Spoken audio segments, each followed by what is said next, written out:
And yeah, I'm just looking at this position of the arms, thinking maybe to lower this arm a little bit more down.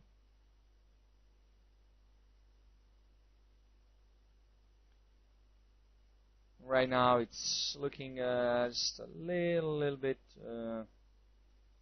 strenuous. You know, this left arm is kind of too high.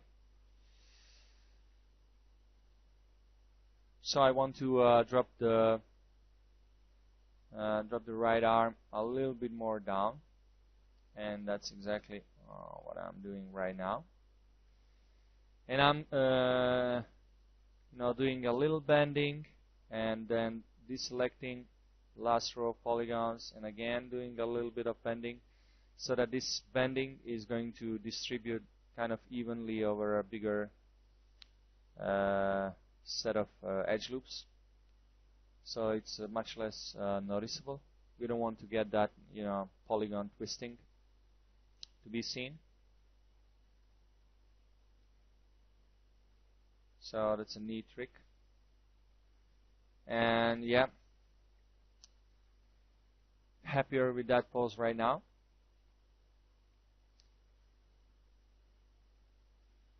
So it's just a matter of a little bit of tweaking there and rotating the arm, the palm and the fingers to fit the new position of the whole arm. We need to do the same thing here with the left arm.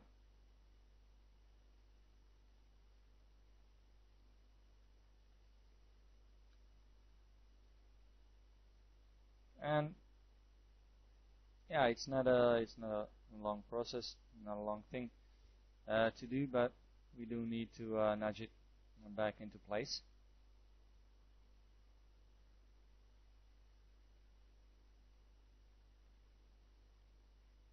So just work on that arm position until you're happy with what you're seeing. Sometimes the only moment when you really truly see if the pose is working is when you finish with it, unfortunately, and that may require some additional tweaking then, but you should definitely get a better understanding of the pose in which you want to put your character in before you actually do it. And you can maybe try some quick sketches, some quick poses, just to see what's happening. And if you decided on a pose, you can also do a little bit of research what's happening to the body in the pose in which you want to put it in. When I was thinking about this pose, I also kind of put myself in this position and just try to notice what's happening with my shoulders, what's happening with my hips. If you're not really an expert in posing, you might miss a few key elements in your pose, and it's just going to look unnatural no matter what you do. But it's just many times just a little thing that's missing you by, that's passing you by, like a hip area, or some bending in the shoulders or something like this. So you can just ask your friend, or stand in this pose in front of a mirror and try to look as natural as you can, and just see what's happening. What's happening with your arms, what's happening with your hips. And yeah, hip area is very important. It's not something that you think about too much. Subtle changes in the hips really adds a feeling to your pose, whether you want it to be casual or something like that. And right now I'm just tackling this issue with the crossing arms, and it's not something that's going to be seen, so you shouldn't compromise the integrity of the arm beneath the clothes, beneath the sleeve, in order to avoid this crossing. because it's really not going to be seen and not have to bother too much with it. And yeah, just adding a few more tweaks to the elbow area. Is this elbow area that, you know, it's going to sell the cloth feeling the most. And you definitely want to try to keep the integrity of the elbow that's supposed to be in there. So I'm kind of spending a little bit more time tweaking that. And yeah, this is what we have. I'm pretty happy with that position right now. Now it feels good to me. And yeah, this is our reference image right there, but you know, it's just an idea where I want to go. In fact, I want my feet to be slightly different, and I want to have the jacks feeling a little bit more playful. Here it's, you know, kind of a bit more intimidating. But I wanted to have, you know, like something in between. You know, he's the Pumpkin King, but on the other side, I find his character to be very playful. And I want to kind of capture those both sides of his personality there. So I'm just kind of thinking of putting this his right leg on that tombstone there. And I think that's really going to add to that, you know, final feeling of the pose. And yeah, lifting of the leg, you know, it is simple. But on the other hand, it kind of takes with it also the hips and, you know, the general balance of the body, which is very important to get right. And doing the same thing that we did with the arms, naming these feet in different surfaces, so we can quickly select them, like we see in the case with the arms. It was very easy for me to select the left arm or the right arm to adjust the position, because, you know, there are different surfaces, and it just makes the whole thing a lot easier, especially as you start to move, you know, geometry around and the edges get squished and stuff like that. So while everything is nice and relaxed and we see clearly the difference between the hip and the leg and everything, it's a very good time to just, you know, select that and kind of be able to keep that selection. Before we start moving the legs, I want to position the, you know, edge loop for the knee area. And yeah, once I'm happy with that, we're going to start to position the legs. Now on this, I want his right leg to be resting on the right tombstone. So now it's the time to kind of position Jack in accordance, you know, to where we want him to be in accordance with that tombstone. So now we can just quickly select our right leg by selecting the right leg. And since he's again not symmetrical right now, we have to do this rotation in the perspective view, because he's crooked, as we can see in the top view. So we cannot just go in the right view or the back view.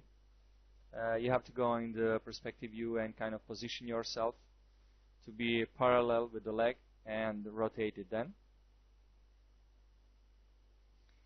And now we have the same thing that we had with the elbows, the same thing we had with the shoulder, and that is this point of rotation, because we really had to put that leg up, and that really you know, mess this geometry a little bit.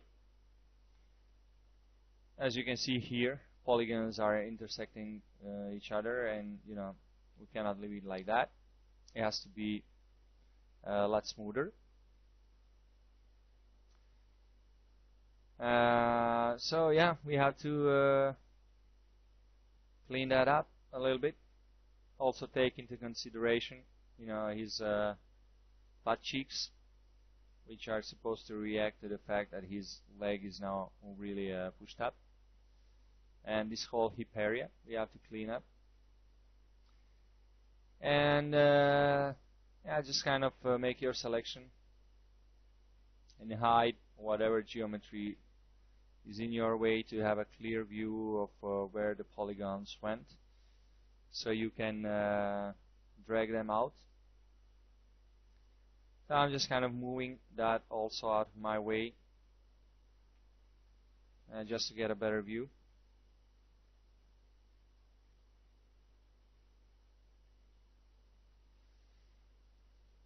And it's a process of you know, digging up that topology again back into, you know, cohesion.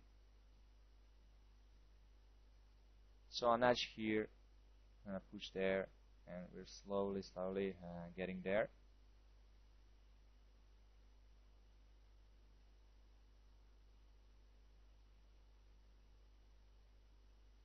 So yeah, you just need to sort of relax the geometry.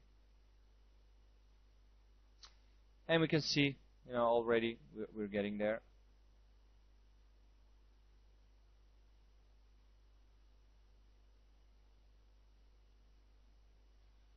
And once you go into subpatch mode, you can see, you know, how the whole thing looks.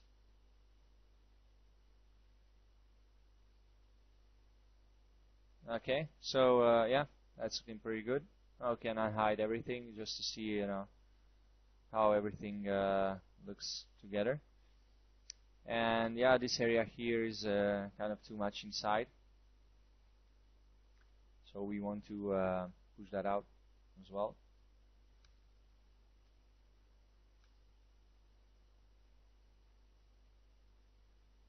And yeah, we can see now how it feels. Yeah, looking pretty good. Just a little tweak maybe here and there. And just kind of looking at it from different views, from different angles, just to see if anything is sticking out, you know, as wrong. And we are going to add a little bit more edge loops here and there to again get that effect of close creasing.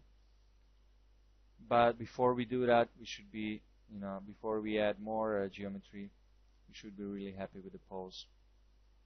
Because the more polygons you add, the more difficult it is to change things.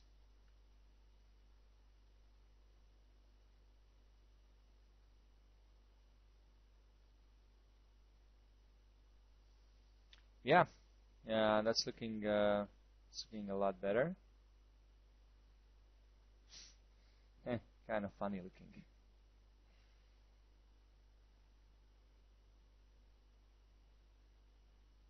Okay. Now, of course, we have to position the leg in such a way so that it can rest on that tombstone. So that means a little bit more adjustment, a little bit more rotation.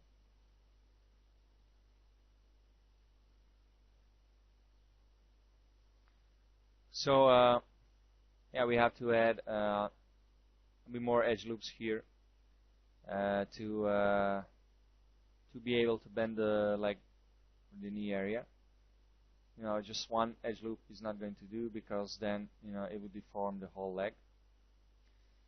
But in this way, you know, the whole structure, integrity of the leg will be kept, and we're just going to get some, you know, distortion in this knee area, which we can take care of just as we did with the hands.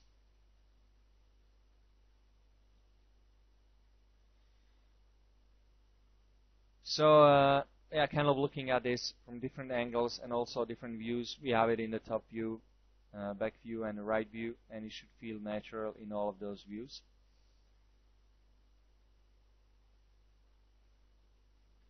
And again, you would be surprised, you know, how little we actually know about joint movement. You know, what's moving and what's not. So a very good thing to do is just to lift your leg and see what's happening and where your leg is rotating from. Is it from the hip area? Is it from the knee area? And, you know, which way those joints can actually bend. And yeah, once you're happy with that, you can go on to add more details.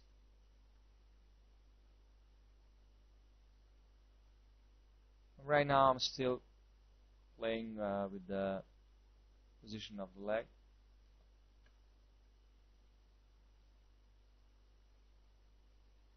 And kind of looking at it from again from different viewports.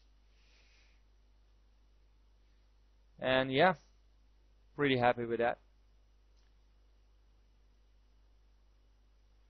And I just have to tackle the knee area.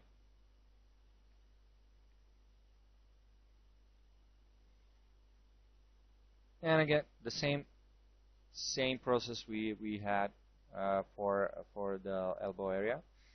But before I start rotating things here, I want to add one more edge loop here again, so that this rotation that we're applying doesn't propagate throughout the whole leg.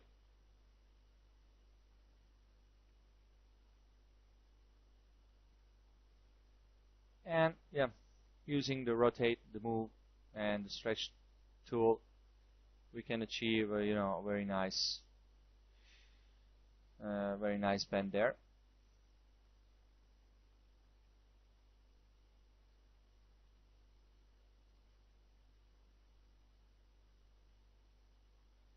That was just a little bit too bendy. I kind of want it to be a bit sharper. That's how the knee has kind of a sharper feel. And now I want to add creasing, just like we did with the elbow area.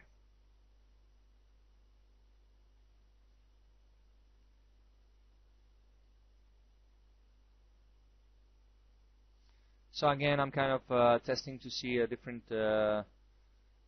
ways of the drag tool, kind of checking the point radial, but wasn't happy with what I was getting there, so I just went back to point.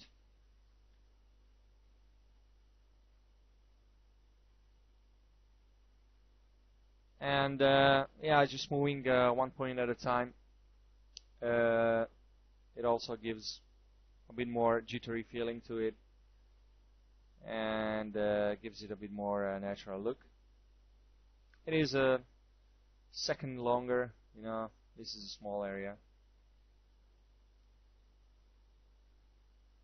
but it gives that added feeling, which is fine by me. So I decided to use just a plain drag tool. And yeah,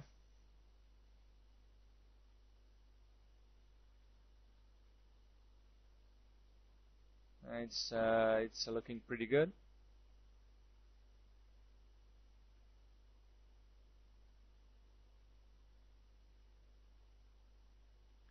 Checking it out.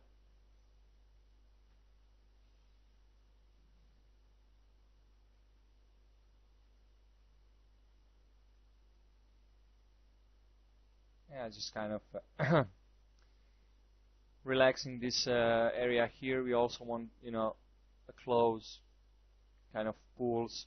It has a wider area of affection of what's affected, I should say. So we should also take that into consideration and kind of adjust those points a little bit according to that.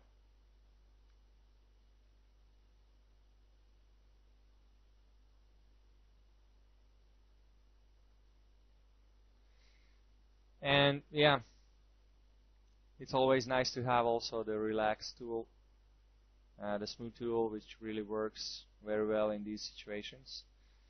But if you don't have those plugins, right now Lightwave doesn't have them built in, so we have to kind of relax this geometry on our own.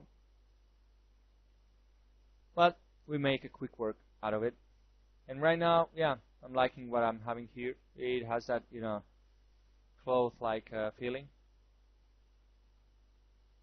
and kind of adding those creases and playing a little bit with the topology here.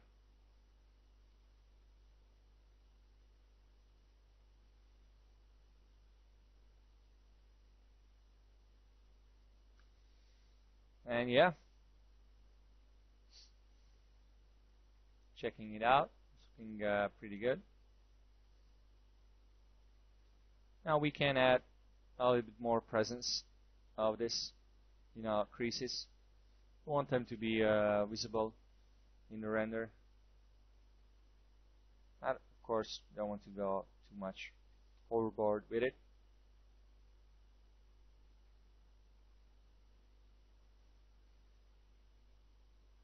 And now we have to take care of the foot.